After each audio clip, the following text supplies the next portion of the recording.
El viento aúlla con una ferocidad verdaderamente demoníaca, cortando y rasgando la densa, asfixiante y gélida oscuridad de la noche fronteriza, como si 1000 almas torturadas gritaran al unísono exigiendo una venganza sangrienta.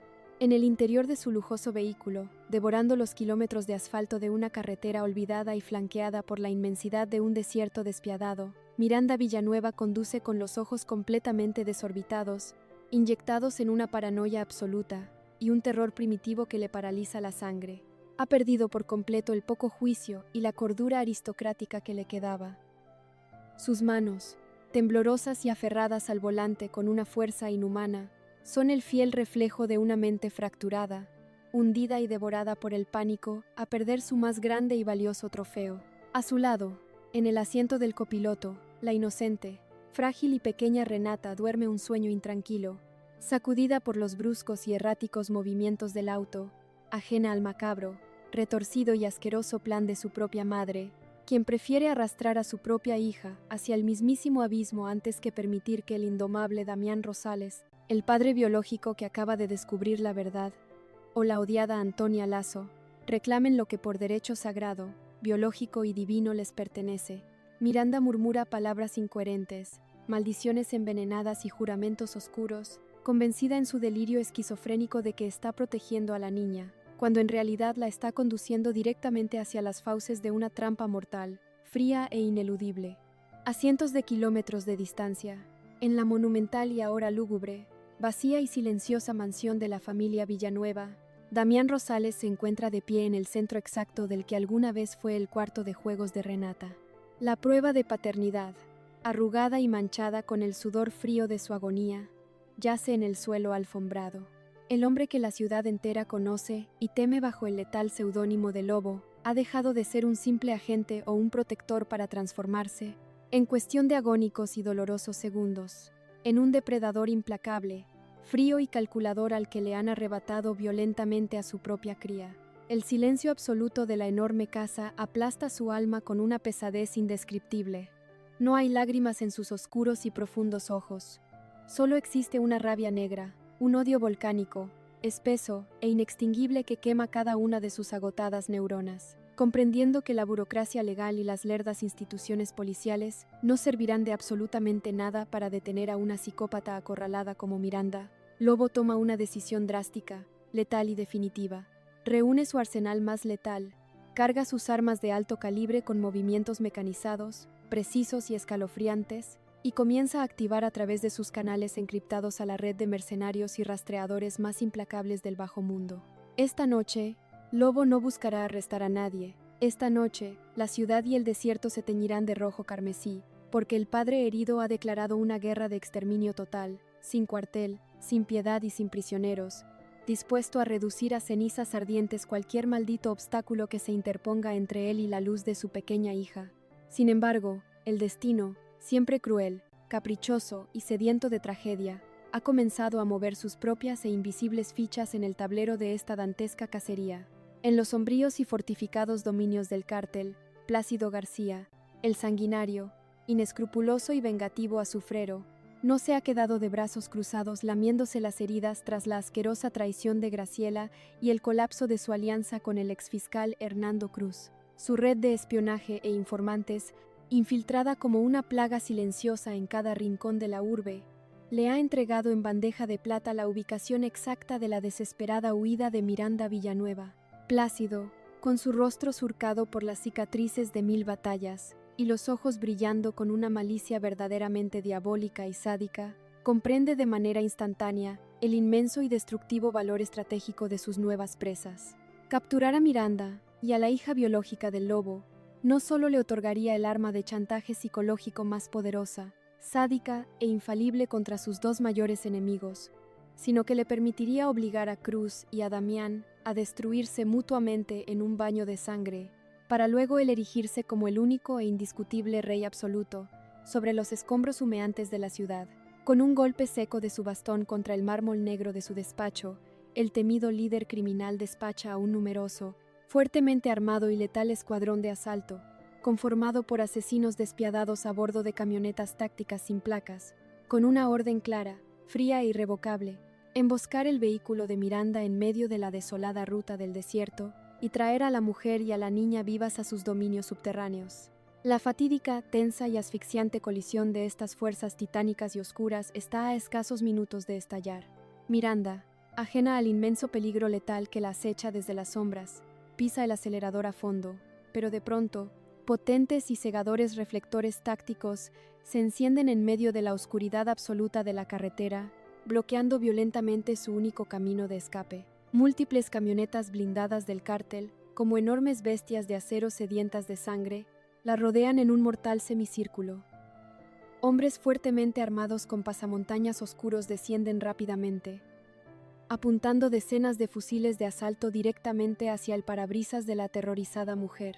El grito desgarrador, agudo e histérico de Miranda rompe el silencio del desierto, mientras la pequeña Renata despierta llorando desconsoladamente ante el horror incomprensible. La trampa del diablo se ha cerrado de manera implacable. El estruendo brutal, agudo y verdaderamente ensordecedor del grueso cristal templado del vehículo estallando en miles de diminutos y cortantes fragmentos bajo los violentos e implacables culatazos de los pesados rifles de asalto marca el inicio de pesadilla terrenal, sádica y aterradora en medio del frío y desolado desierto fronterizo. Miranda Villanueva, la mujer que durante años se creyó una diosa intocable y la dueña absoluta del destino de incontables almas inocentes, es arrastrada hacia la árida y polvorienta tierra con una brutalidad animal y humillante. Sus gritos, antes cargados de una arrogancia elitista y un poder aristocrático inquebrantable, se transforman de manera instantánea en chillidos histéricos, desgarradores y patéticos de puro terror primitivo. Los sicarios de Plácido García, hombres sin rostro, sin alma y sin la más mínima, microscópica pizca de misericordia humana, la someten contra el áspero asfalto, atando sus delicadas manos con ásperos y gruesos cinchos de plástico negro. Pero el dolor más grande, el horror verdaderamente indescriptible e insoportable de esta dantesca escena, recae sobre la pequeña, frágil e inocente Renata. La niña es arrancada violentamente de su asiento, llorando desconsoladamente y extendiendo sus diminutos brazos en un mar de confusión, miedo y desesperación absoluta. Un gigantesco, corpulento y despiadado matón la carga sobre su hombro como si fuera un simple e insignificante botín de guerra, arrojándola sin el menor cuidado en la parte trasera de una oscura, blindada y hermética furgoneta. El convoy de la muerte, tras haber asegurado a sus invaluables presas, acelera de manera agresiva, perdiéndose en la densa, asfixiante y negra cortina de la noche, dejando atrás únicamente el vehículo destrozado de Miranda como un lúgubre, silencioso y fantasmal monumento a la tragedia. A incontables kilómetros de aquel infierno de arena y pólvora, en el centro neurálgico de su red de espionaje y operaciones tácticas, el escáner de frecuencias encriptadas de Damián Rosales emite una alerta roja, estridente e intermitente que congela el aire mismo de la habitación. El rastreador GPS oculto que Lobo había logrado colocar sutil y preventivamente en el vehículo de Miranda semanas atrás, ha dejado de transmitir movimiento, enviando una señal de colisión inminente.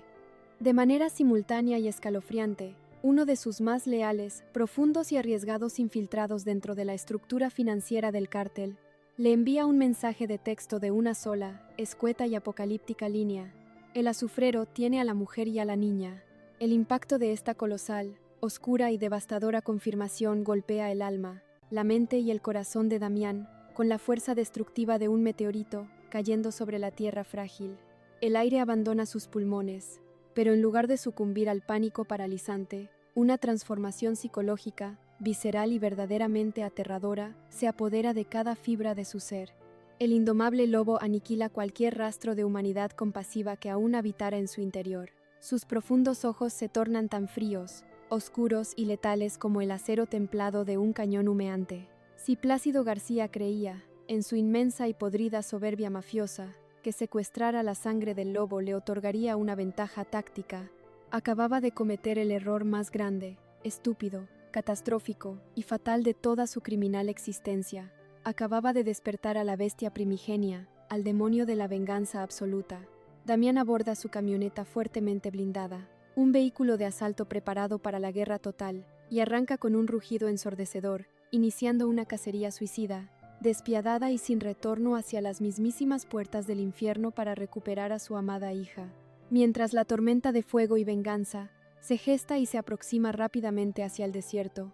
En las entrañas asfixiantes y claustrofóbicas de la gran metrópolis, el derrumbe institucional del otrora todopoderoso exfiscal Hernando Cruz alcanza niveles de una miseria, cobardía y humillación verdaderamente épicas. Confinado, arrinconado y sudando frío en la oscuridad de su opulento pero ahora inútil despacho, Cruz empaca frenética, histérica y desesperadamente fajos y fajos de dólares sucios, joyas invaluables y pasaportes falsos en pesados maletines de cuero negro. Sabe con una certeza paralizante y absoluta que la orden de aprehensión federal, impulsada por las implacables investigaciones de Adela y la valiente Antonia Lazo, y respaldada por el demoledor audio de Graciela, está a escasos minutos de ser ejecutada. Su imperio de corrupción, extorsión y sangre derramada se está desintegrando, pulverizando y convirtiendo en polvo miserable ante sus propios e incrédulos ojos.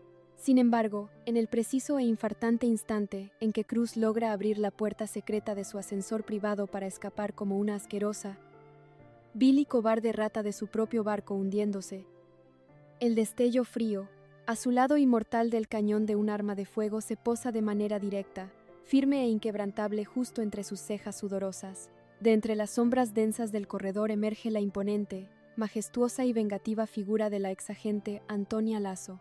Tras haber sobrevivido a milagrosas emboscadas, traiciones mortales y asaltos sangrientos, Antonia se yergue frente al hombre que ordenó su aniquilación con una frialdad verdaderamente escalofriante. No está sola. A su espalda, respaldando esta cruzada por la justicia sagrada, se encuentra la inquebrantable Adela y el leal Hugo, bloqueando cualquier ínfima, microscópica posibilidad de escape para el tirano. Hernando Cruz, el hombre que jugaba a ser Dios decidiendo sobre la vida y la muerte de los inocentes, cae pesada, patética y humillantemente de rodillas sobre la alfombra de diseñador, llorando lágrimas amargas, gruesas y cargadas de un pánico infantil, suplicando de manera cobarde por su miserable vida y ofreciendo inmensas, absurdas y sucias fortunas a cambio de su libertad. Antonia, sin alterar ni un solo músculo de su hermoso, severo y curtido rostro, baja el arma lentamente, mirándolo con un asco tan infinito, profundo e insondable que parece quemar el alma del exfiscal. Ella no le otorgará el fácil, rápido y compasivo final de una bala en el pecho. Su venganza será mucho más lenta, dolorosa, humillante e irreversible. Con un movimiento firme y seguro, Antonia le coloca las frías y pesadas esposas de acero inoxidable en sus temblorosas muñecas, arrastrándolos sin piedad alguna hacia el vestíbulo principal, donde un ejército de periodistas, luces cegadoras de cámaras de televisión y el incesante, ensordecedor y victorioso aullido de las sirenas policiales esperan ansiosamente para documentar y transmitir al mundo entero la estrepitosa, monumental y definitiva caída del rey del infierno gubernamental. Simultánea y trágicamente, en el lúgubre, oscuro y helado kilómetro exacto del desierto donde ocurrió el brutal secuestro, los gruesos y agresivos neumáticos de la camioneta del lobo frenan de golpe, levantando una inmensa y asfixiante nube de polvo ocre. Damián desciende del vehículo, caminando con pasos pesados, lentos y cargados de un dolor incomprensible hacia los restos de cristal, sangre y metal destrozado que alguna vez fue el auto de Miranda. Sus ojos, acostumbrados a leer las escenas del crimen más espeluznantes de la nación, escanean el área. De pronto, su mirada se clava, como una estaca ardiente, en un pequeño, delicado y colorido objeto semienterrado en la arena manchada de sangre. Es un pequeño zapatito de niña, el zapatito de su amada Renata. Damián cae de rodillas, tomando la diminuta prenda entre sus manos temblorosas, apretándola contra su pecho destrozado mientras un grito desgarrador, animal y cargado de una promesa de exterminio total, hace eco en la infinita oscuridad del desierto, advirtiendo a los demonios del cártel que la mismísima muerte ha comenzado a marchar hacia sus puertas. El ambiente en las profundas, lúgubres y asfixiantes entrañas subterráneas del inexpugnable búnker de Plácido García, el temido e implacable azufrero, se encuentra saturado de una atmósfera tan pesada, tóxica y cargada de pura maldad que parece devorar cualquier mínimo rayo de esperanza. En el centro exacto de una fría habitación de concreto desnudo, iluminada únicamente por el parpadeo enfermizo y amarillento de una bombilla colgante, la escena que se desarrolla es de una crueldad verdaderamente dantesca, sádica e inhumana. Miranda Villanueva, la mujer que apenas unas horas antes conducía su vida y la de los demás con la arrogancia intocable de una reina absoluta, yace arrodillada sobre el áspero suelo, con las manos fuertemente encadenadas a una gruesa tubería de metal oxidado. Su deslumbrante y aristocrática belleza se ha esfumado por completo, reemplazada por una máscara grotesca de sangre seca, polvo del desierto y lágrimas amargas de una derrota humillante. A escasos metros de ella, enjaulada como un frágil pajarillo en una pequeña celda de hierro, la inocente y aterrorizada Renata solloza de manera desconsolada, abrazando sus propias rodillas, temblando ante el horror incomprensible de un mundo gobernado por monstruos. Plácido, apoyado pesadamente sobre su elegante bastón de empuñadura de plata, camina alrededor de Miranda con la lentitud tortuosa, calculadora y sádica de una serpiente venenosa a punto de inyectar su dosis letal. Con una sonrisa retorcida que expone la podredumbre de su alma, el líder criminal se burla abierta y cruelmente de la caída de la gran dama, revelándole con un tono gutural y macabro que su pequeña y dulce hija no es más que el cebo ensangrentado en la trampa perfecta para atraer, despedazar y aniquilar de una vez por todas al indomable lobo. Miranda, consumida por una mezcla de terror primitivo y una rabia impotente, escupe insultos venenosos, pero cada uno de sus patéticos esfuerzos solo logra alimentar la inmensa, oscura y perversa satisfacción del tirano del bajo mundo. Mientras este espeluznante y doloroso circo de tortura psicológica se lleva a cabo en las sombras, a muchos kilómetros de distancia, en la gélida y húmeda penumbra de una bodega urbana olvidada, una alianza verdaderamente insólita, poderosa y movida por la redención se prepara para asestar el golpe tecnológico más devastador de la década. El joven César, abrazando con una ternura infinita al convaleciente Misael, y respaldados por la inquebrantable Sue, observan en sus múltiples pantallas de computadora la estrepitosa, monumental y humillante captura del ex fiscal Hernando Cruz, transmitida en cadena nacional gracias a la valentía de Antonia Lazo. Sin embargo, su misión sagrada aún no ha concluido. Misael, tragándose el inmenso dolor de saber que debe traicionar su propia sangre para salvar la vida de una niña inocente, le entrega a César las intrincadas, secretas y altamente encriptadas coordenadas del búnker subterráneo de su padre, el azufrero.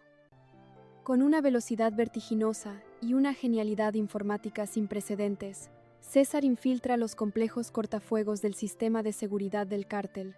Sus dedos vuelan sobre el teclado, ejecutando líneas de código destructivas que comienzan a apagar, una por una, las cámaras de vigilancia perimetral, bloqueando las comunicaciones internas por radio de los sicarios y desactivando las pesadas cerraduras electrónicas de los portones principales de la fortaleza. Los tres desterrados, unidos por el dolor y la traición de sus familias, se han convertido en los guardianes invisibles, los ángeles digitales que están a punto de abrirle las mismísimas puertas del infierno al padre desesperado que se aproxima con la furia de un huracán. En el exterior de la inexpugnable fortaleza del mal, en medio de la desolación del paisaje árido y bajo el frío manto de una noche sin estrellas, la pesada, blindada y monstruosa camioneta de Damián Rosales se detiene con un frenazo brusco y silencioso. El hombre que desciende del vehículo ya no es Damián. El lobo ha tomado el control absoluto, total e irreversible de su cuerpo y su mente. Cargado con un arsenal militar capaz de derrocar a un pequeño ejército, con chaleco antibalas, granadas de fragmentación y fusiles de asalto de alto calibre, avanza hacia los muros de concreto con la determinación gélida, pétrea e implacable de un ángel exterminador.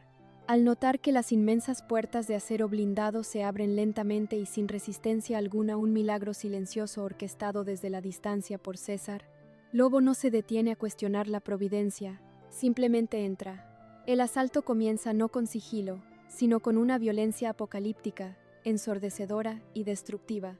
El primer grupo de sicarios fuertemente armados que se cruza en su camino es aniquilado de manera instantánea, fulminante y brutal bajo una lluvia incesante de plomo incandescente. Lobo se mueve a través de los laberínticos y oscuros pasillos del búnker con una precisión táctica escalofriante y letal, ejecutando movimientos mecanizados y mortales, dejando a su paso un espantoso rastro de cuerpos inertes, casquillos humeantes y sangre derramada. Las alarmas rojas estallan, bañando los pasillos de concreto con una luz intermitente y demoníaca, mientras los gritos de pánico de los mercenarios del cártel resuenan en el aire espeso y tóxico.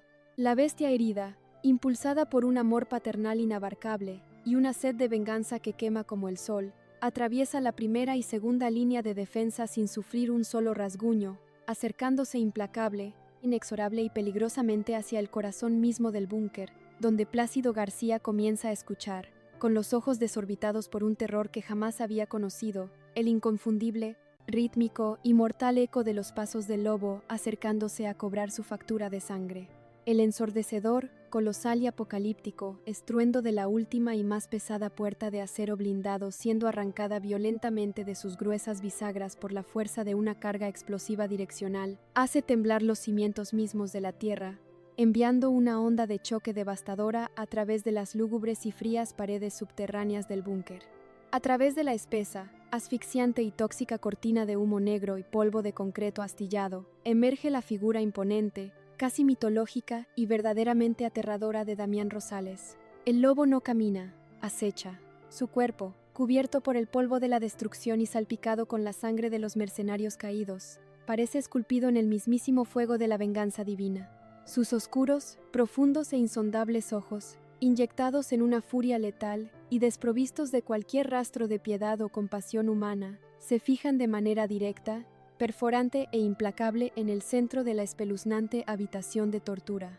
El silencio que sigue a la explosión es tan denso, pesado y cargado de una tensión eléctrica y mortal que el frenético y aterrorizado latir de los corazones de los presentes parece resonar como tambores de guerra en el inframundo.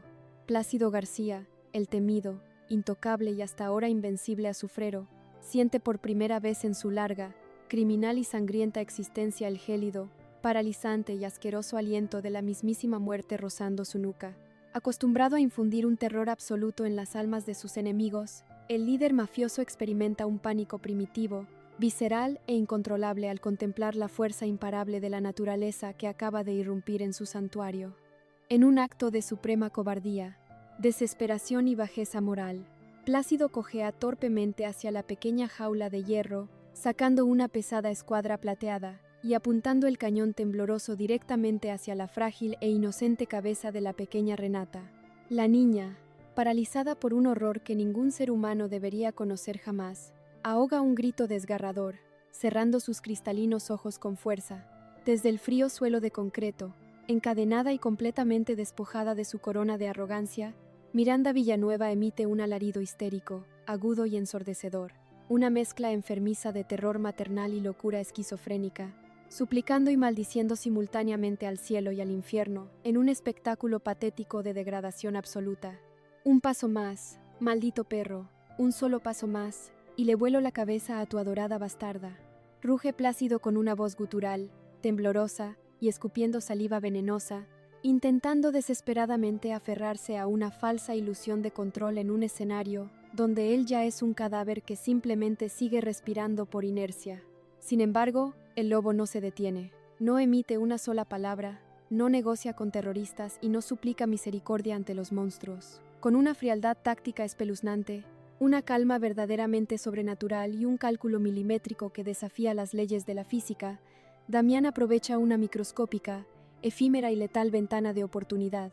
En las sombras de la ciudad, el joven César, ejecutando su magistral obra de hackeo redentor, hace estallar un pulso electromagnético en los servidores del cártel, cortando de manera abrupta, total y cegadora todas y cada una de las luces del inmenso búnker subterráneo, sumiendo la habitación en una oscuridad absoluta, abismal y devoradora por apenas 3 agónicos segundos.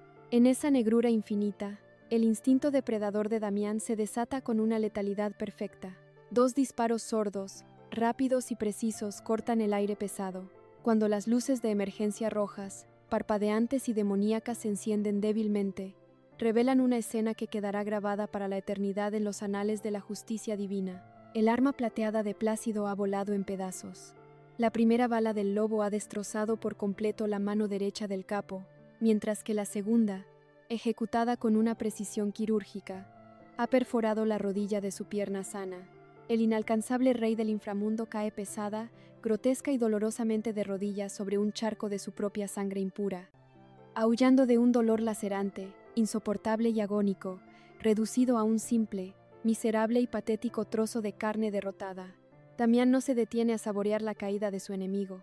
su único universo, su única razón de existir en ese preciso y sagrado instante. Es la pequeña jaula de hierro, con un poderoso, salvaje y descomunal golpe de la culata de su fusil, destroza el pesado candado que aprisionaba la inocencia. Al abrir la puerta de hierro, Damián deja caer sus armas al suelo manchado de sangre. Cae de rodillas, con las manos extendidas, temblorosas y llenas de una infinita ternura protectora. Renata, abriendo sus enormes y llorosos ojos, reconoce instantáneamente la cálida, familiar y segura presencia de su verdadero protector, de su padre biológico y espiritual. Se arroja hacia sus fuertes brazos, aferrándose a su cuello con una fuerza desesperada, escondiendo su pequeño rostro empapado de lágrimas en el pecho blindado del hombre de acero.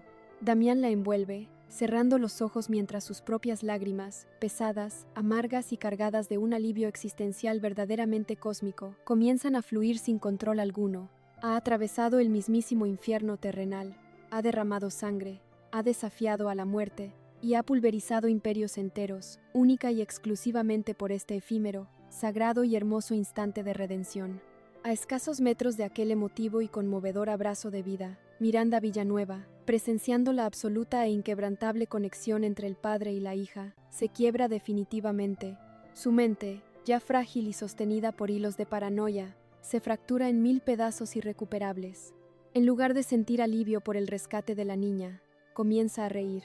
Una risa histérica, tétrica, hueca y profundamente perturbadora que hace eco en las húmedas paredes de concreto, murmurando incoherencias sobre reyes destronados, lobos salvajes y reinas sin corona, hundiéndose irremediablemente en el pantano oscuro, eterno y sin retorno de su propia esquizofrenia y maldad pura, mientras a lo lejos, el sonido implacable de las botas de asalto de las fuerzas federales honestas comienza a inundar los pasillos del búnker, anunciando la purificación final.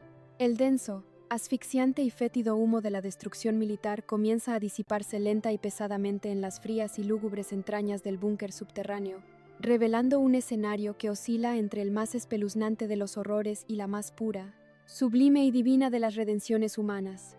El eco implacable, metálico y ensordecedor de cientos de botas tácticas, inunda los corredores de concreto.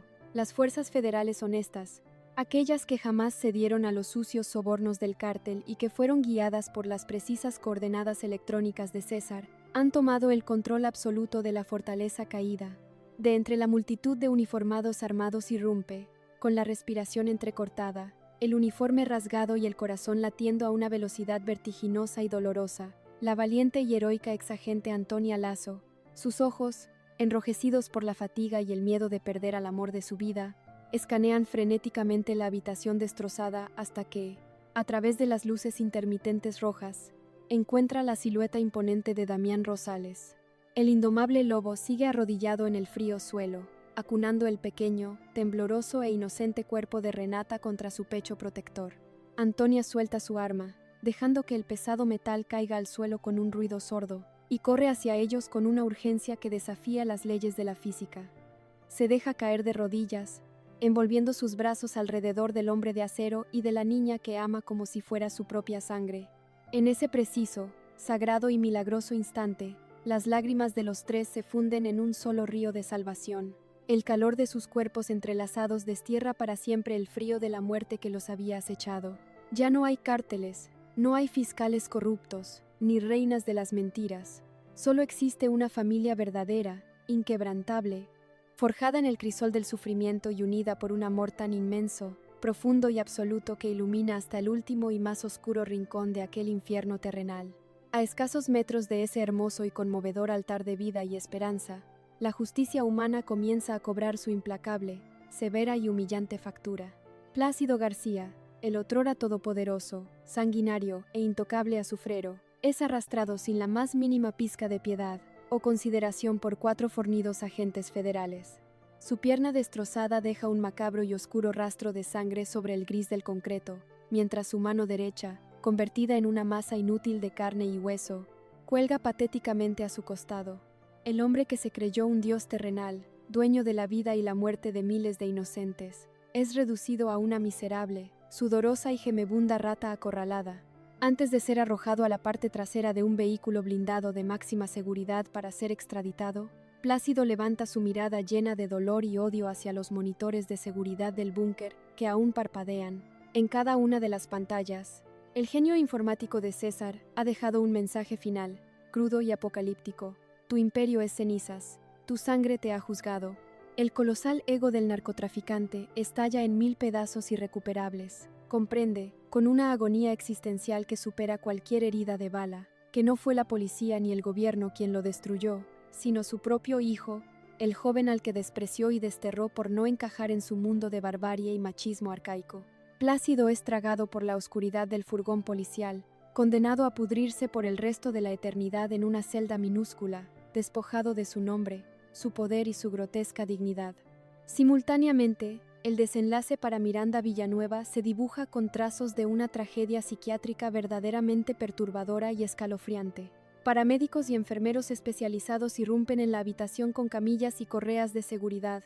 Al intentar acercarse a la mujer que alguna vez deslumbró a la alta sociedad con su belleza aristocrática y su venenosa inteligencia, se encuentran con un cascarón vacío, un ente poseído por la locura absoluta. Miranda ha dejado de reír. Ahora, con los ojos vacíos, fijos en un punto inexistente en la pared de concreto, susurra febrilmente sobre vestidos de seda, coronas de diamantes y conspiraciones fantasmales. Ya no reconoce a Damián, no registra la presencia de la pequeña Renata, ni le importa el colapso del mundo a su alrededor.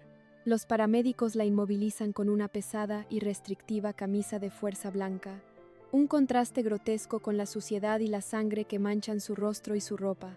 Mientras es escoltada hacia la superficie, la ex reina de las sombras balbucea que la fiesta apenas está comenzando y que ella es la invitada de honor.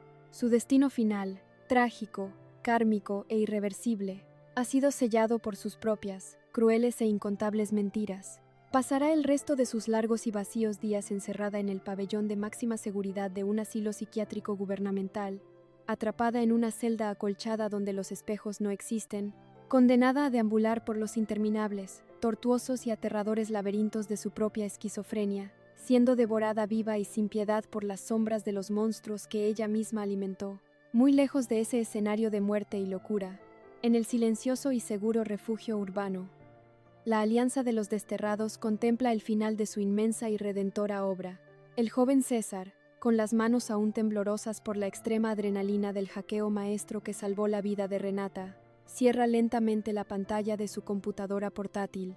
El ensordecedor silencio de la habitación es roto únicamente por el suave, cálido y reparador abrazo de Misael, quien apoya su barbilla en el hombro de César. Han cruzado el abismo, han traicionado a la sangre maldita para salvar la inocencia, y han salido victoriosos. Sue, de pie junto a la ventana, observa cómo los primeros, pálidos y tímidos rayos del amanecer comienzan a teñir el horizonte de la gran ciudad con un hermoso y esperanzador color dorado.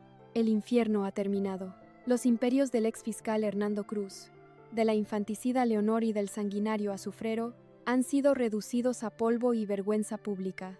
La ciudad respira, por primera vez en décadas, un aire verdaderamente limpio y desprovisto del asfixiante olor a corrupción.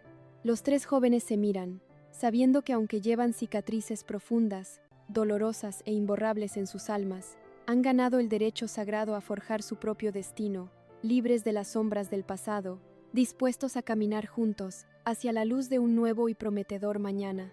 El implacable, silencioso y sanador paso del tiempo ha comenzado a tejer una nueva y esperanzadora realidad sobre los escombros humeantes, las cicatrices profundas y los ríos de sangre seca que la guerra de poder había dejado a su paso en la vasta y agitada ciudad fronteriza. Han transcurrido ya varios meses desde aquella noche apocalíptica, dantesca y transformadora donde los colosales titanes del inframundo y las sombras de la corrupción institucional cayeron pesada y definitivamente de sus tronos de barro. La urbe, liberada por fin del yugo asfixiante del cártel de Plácido García y de las extorsiones sistémicas del ex fiscal Hernando Cruz, respira un aire renovado, vibrante y purificado por el fuego de la justicia divina y terrenal. Las ostentosas y majestuosas mansiones de los Cruz y los Villanueva, otrora símbolos de un poder absoluto, inalcanzable y manchado de muerte, han sido expropiadas por el Estado y convertidas en luminosos, cálidos y seguros orfanatos y refugios para las miles de víctimas invisibles que el narcotráfico había dejado a la deriva. La verdad filtrada valientemente por las mentes brillantes y heridas de los jóvenes desterrados, ha actuado como un poderoso y destructivo ácido que disolvió para siempre el denso velo de impunidad que protegía a la élite criminal, devolviéndole la fe a una sociedad que había olvidado cómo soñar. En una hermosa, pintoresca y serena finca ubicada en las afueras montañosas, rodeada por la inmensidad verde de los bosques y el canto eterno y pacífico de los pájaros, Damián Rosales ha colgado para siempre el pesado, oscuro y ensangrentado chaleco antibalas del temido lobo. Su rostro, antes endurecido, tenso y surcado por las marcas de 1000 batallas a muerte, ahora refleja una paz trascendental, pura y verdaderamente luminosa. Sentado en el porche de madera, acariciando suavemente la guitarra, que alguna vez creyó haber olvidado cómo tocar, observa con los ojos llenos de un amor inefable e infinito, cómo la pequeña y dulce Renata corre libre, feliz y descalza persiguiendo mariposas en el amplio jardín.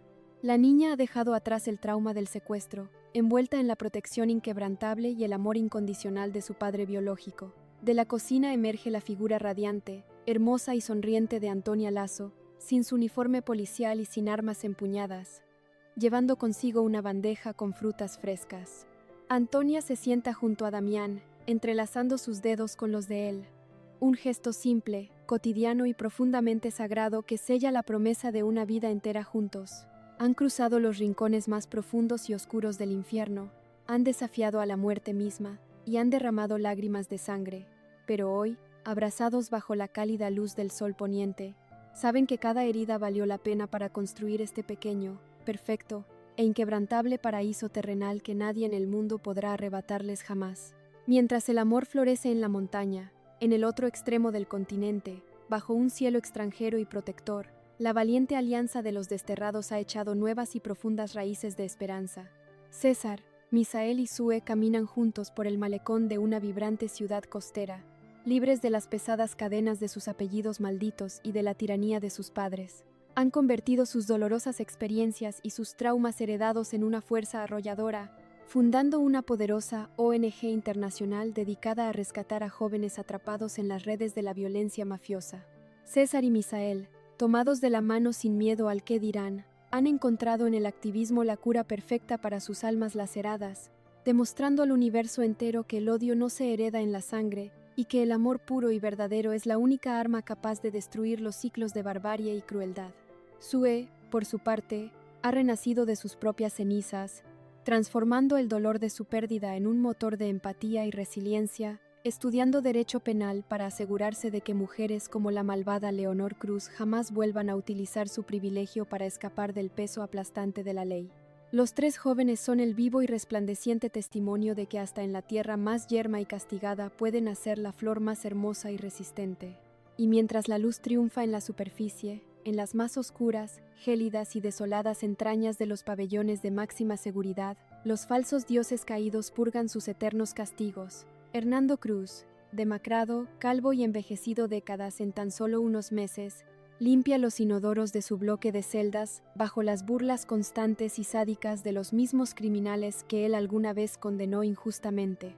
Plácido García, el azufrero, confinado en una silla de ruedas debido a sus rodillas destrozadas, mastica su propia amargura en una celda de aislamiento, sin poder articular palabra tras un derrame cerebral provocado por la inmensa rabia de su derrota, atrapado para siempre en el patético y silencioso infierno de su propio cuerpo roto. Y en el manicomio estatal, la otrora deslumbrante Miranda Villanueva pasa sus horas de vigilia abrazando una muñeca de trapo sucia y desgarrada, canturreando rimas infantiles macabras a las paredes acolchadas, esperando eternamente una coronación que jamás llegará, completamente olvidada por Dios y por el mundo. Así se cierra de manera definitiva, épica y kármica esta monumental historia, donde el eco de la guerra finalmente se ha apagado, permitiendo que el susurro suave, reparador y eterno de la paz envuelva para siempre a los corazones puros que se atrevieron a luchar por la luz.